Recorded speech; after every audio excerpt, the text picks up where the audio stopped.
মৰমৰ ছাত্ৰ-ছাত্ৰীসকল, আমি বৰ্তমান পঢ়ি আছোঁ আমাৰ পাঠ্যপুথি ফ্লেমিংগোৰ দ্য লাষ্ট লেছন নামৰ পাঠটি। আহা, আজি আমি ইয়াৰ পৰৱৰ্তী অংশ বুজিবলৈ আগবাঢ়োঁ। I heard M. Hamel say to me, I won't scold you, little Franz. You must feel bad enough. See how it is. Every day we have said to ourselves, bah, I have plenty of time. I will learn it tomorrow. তোমালোকৰ হয়তো মনত আছে যোৱাটো পাঠত আমি পাইছিলোঁ ফ্ৰান্সক যেতিয়া M হেমেলে পাৰ্টিচিপেলৰ নিয়মবিলাক সুধিছিল তেতিয়া ফ্ৰান্সে কিন্তু উত্তৰ দিব পৰা নাছিল আৰু সি খুব ভয়ে ভয়ে তলমূৰকৈ ৰৈছিল কিয়নো সি ভাবিছিল হয়তো এতিয়া শিক্ষকে তাক খুব শাস্তি দিব বা গালি শপনি পাৰিব।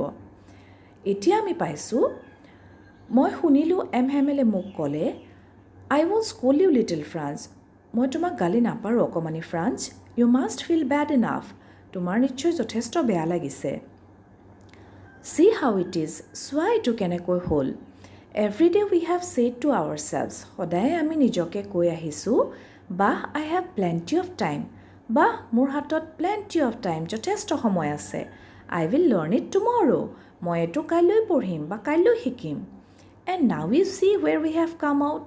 আৰু এতিয়া তুমি দেখিছানে আমি আহি ক'ত পৰিছোহি কি অৱস্থাত পৰিছোহি that's the great trouble with Alsace এইটো হৈছে এলছাছৰ এটা ডাঙৰ সমস্যা great trouble she puts off learning till tomorrow এলছাছ গাঁওখনকে she বুলি সম্বোধন কৰিছে তেওঁ পঢ়া শুনা বা শিকাটো পিছদিনালৈ পিছুৱাই থয় এতিয়া গাঁওখনেতো কামবিলাক পেলাই থব নোৱাৰে গতিকে ইয়াত বুজোৱা হৈছে যে এলছাছৰ প্ৰত্যেকজন মানুহৰে এই বেয়া অভ্যাসটো আছে পঢ়া শুনা বা কিবা এটা কাম শিকা এই কথাবোৰ তেওঁলোকে পিছলৈ পিছুৱাই থয় Now those fellows out there will have the right to say to you, how is it?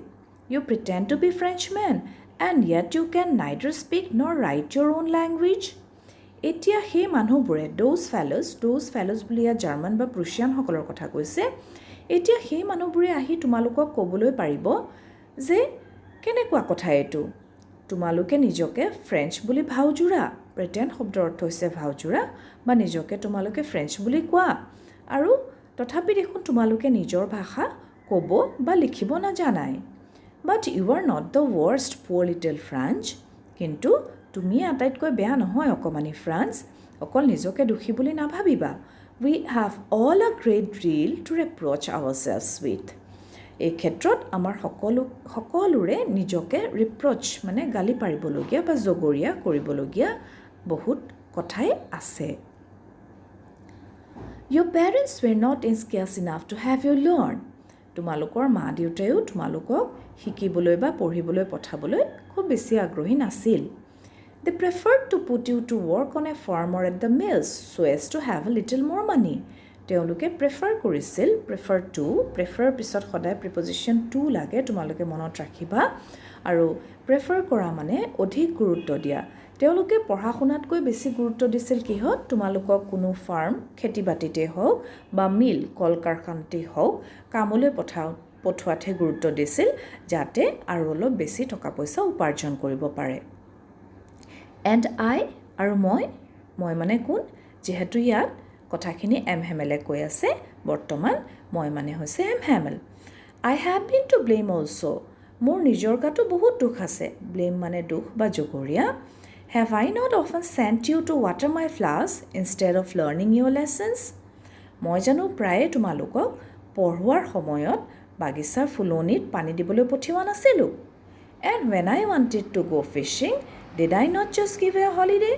আৰু যেতিয়াই মোৰ বৰশী বাবলৈ যাবলৈ মন গৈছিল মই জানো তোমালোকক ছুটি দি দিয়া নাছিলোঁ গতিকে এইদৰে তেওঁ ছাত্ৰ-ছাত্ৰীসকলৰ বাহিৰেও তেওঁলোকে পঢ়া শুনাত পিছ পৰি থকাৰ ক্ষেত্ৰত পিতৃ-মাতৃ বা শিক্ষকৰো যে বহুত ভুল আছে এই কথাখিনি বুজাই কৈছিল Then from one thing to another, M. Hamel went on to talk of the French language. তাৰপিছত এটাৰ পিছত অন্য এটা কথা কৈ এম হেমেলে ফ্ৰেঞ্চ ভাষাৰ বিষয়ে ক'বলৈ আৰম্ভ কৰিলে Saying that it was the most beautiful language in the world তেওঁ কৈছিল যে এইটো পৃথিৱীৰ আটাইতকৈ সুন্দৰ ভাষা, দ্য ক্লিয়াৰেষ্ট, আটাইতকৈ স্পষ্ট, দ্য মোষ্ট লজিকেল আৰু আটাইতকৈ যুক্তিপূৰ্ণ। চ' এই কথাখিনিৰ দ্বাৰা এম হেমেলৰ নিজ মাতৃভাষাৰ প্ৰতি থকা গভীৰ শ্ৰদ্ধা আৰু প্ৰেম প্ৰকাশ পাইছে। তেওঁ লগতে কৈছিল that we must guard it among us and never forget it, যে আমি এই ভাষাটো সদায় নিজৰ মাজত গাৰ্ড বা ৰক্ষা কৰিব লাগে and never forget it, আৰু কেতিয়াও পাহৰিব নালাগে। Because when a people are enslaved, as long as they hold fast to their language, it is as if they had the key to their prison. কিয়নো যেতিয়ালৈকে মানুহ when a people are enslaved, slave শব্দটোৰ অৰ্থ হৈছে দাস, ইয়াতে enslaved মানে পৰাধীন বা আনৰ অধীন হৈ থকা কথাটো বুজাইছে।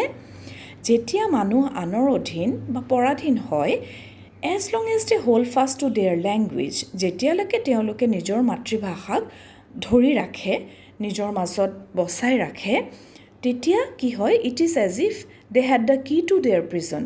এনেকুৱা হয় যে তেওঁলোকে বন্দী হৈ থাকিলেও মুক্তিৰ দুৱাৰৰ চাবিকাঠি যেন তেওঁলোকৰ নিজৰ হাততেই আছে।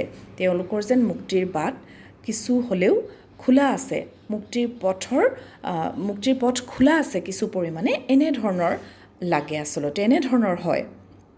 পৰাধীন অৱস্থাত থাকিলেও যে নিজৰ মাতৃভাষাক নিজৰ মাজত বচাই ৰাখিব লাগে, এই কথাটোকে এম হেমেলে বুজাই দিছিল।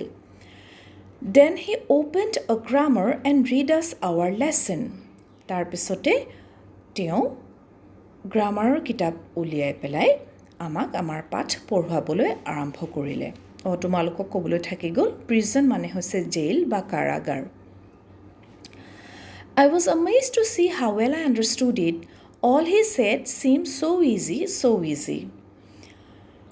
যেতিয়া গ্ৰামাৰ পঢ়ুৱাবলৈ আৰম্ভ কৰিলে, ফ্ৰান্সে কৈছে, I was amazed to see, মই আচৰিত হৈছিলোঁ দেখি যে কিমান ভালকৈ মই কথাবোৰ বুজি পাইছিলোঁ।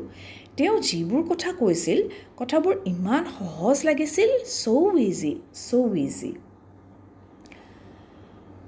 I too think that I had never listened so carefully and that he had never explained everything with so much patience. মই এয়াও ভাবোঁ যে হয়তো মই কাহানিও ইমান মনেৰে কথাবোৰ শুনাই নাছিলোঁ, আৰু তেওঁ সকলোবোৰ কথা so much patience মানে হৈছে ধৈৰ্য, ইমান ধৈৰ্যৰে আনকালে বুজোৱাও নাছিল বা ব্যাখ্যা কৰোৱাও নাছিল। It seemed almost as if the poor man wanted to give us all he knew before going away and to put it all into our heads at one stroke. এনে লাগিছিল যেন দ্য পুৱাৰ মেন, দুৰ্ভগীয়া মানুহজনে, শিক্ষক M হেমেলৰ কথা কৈছে, wanted to give us all he knew, তেওঁ জনা সকলোবোৰ কথা, তেওঁৰ সমস্ত জ্ঞান before going away, যোৱাৰ আগতে আমাক দি যাব বিচাৰিছিল। to put it all into our heads, সকলো জ্ঞান আমাৰ মূৰত ভৰাই দিব বিচাৰিছিল, at one stroke, একে কোবতে, একেবাৰতে। আমি যিহেতু জানো সেইদিনা সেইটো ফ্ৰেঞ্চ ভাষাৰ শেষ পাঠ আছিল।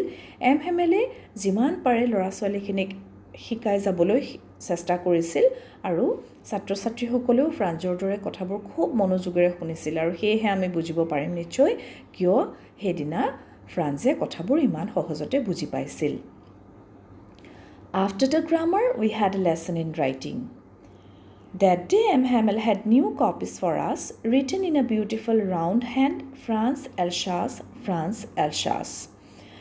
Grammar পাঠৰ পিছত আমাৰ হাতৰ আখৰ লিখা পাঠ আছিলে, আৰু সেইদিনা এম হেমেলে আমাক লিখিবলৈ দিয়া কথাখিনি গুড সুন্দৰ হাতৰ আখৰে লিখা শব্দকেইটা আছিল ফ্ৰান্স এলচাছ, তেওঁলোকৰ দেশখনৰ নামটো আৰু তেওঁলোকৰ গাঁওখনৰ নামটো। They looked like little flags floating everywhere in the schoolroom, hung from the rod at the top of our desks. এই কথাখিনি, লিখিবলৈ দিয়া কথাখিনি, মানে যিখিনি আমি লিখিবলৈ যেতিয়া আৰম্ভ কৰিছিলোঁ, লিখিবলৈ দিয়া সেই কথাখিনি এনেকুৱা লাগিছিল যেন সেইকেইটা কেইটামান শব্দ নহৈ পেলাই দেশৰ পতাকাখনহে, যিখন আমাৰ স্কুল ৰুমত মানে উপঙি আছিলে সকলো ঠাইতে, এই বুলি কৈছে।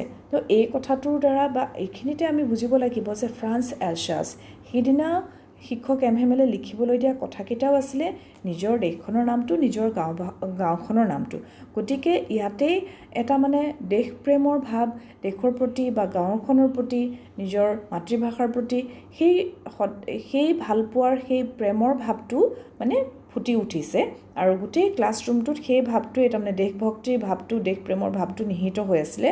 গতিকে লিখিবলৈ দিয়া শব্দকেইটাও যেন শব্দ নহয়, জাতীয় পতাকাখনহে উপঙি আছে ক্লাছৰুমৰ বিভিন্ন ঠাইত, এনেধৰণৰ অনুভৱ হৈছিল।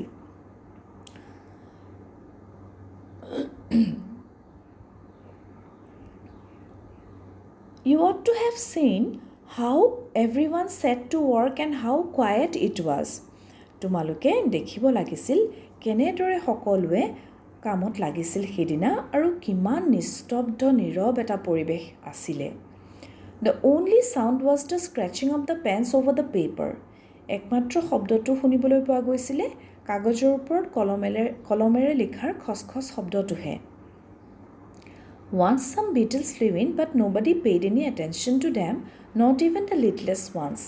এপাকত কেইটামান বিটলছ ক্লাছৰুমলৈ সোমাই আহিল। বিটলছ হৈছে এবিধ ইনচেক্ট পতংগ, টান খোলাৰ ধৰা কুমতি বা গোবৰুৱা এনেকুৱা ধৰণৰ পতংগ, কিন্তু কোনেও সেইবিলাকলৈ মনোযোগ নিদিলে।